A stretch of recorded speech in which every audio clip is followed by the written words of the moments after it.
Bangalore people, are you guys okay?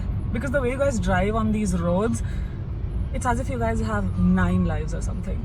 I drove for like 15 minutes last night and utne mein hi mera ho gaya.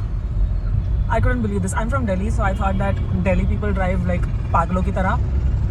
But clearly Bangalore people, you guys take the cake. You guys win the race of who drives in the most crazy way possible. I just saw this one truck, jiske piche iron rods thi, just like Final Destination. And this uncle, he was riding his bike.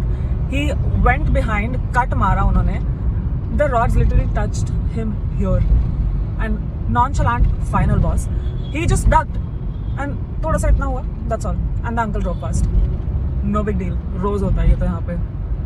The way you guys drive, you guys wanna go up, kya? Instead of your like destination, like that's going to be a final destination, that's what you want, or like you're just like, this is how people drive here, but nobody dies, nothing happens. What's the deal?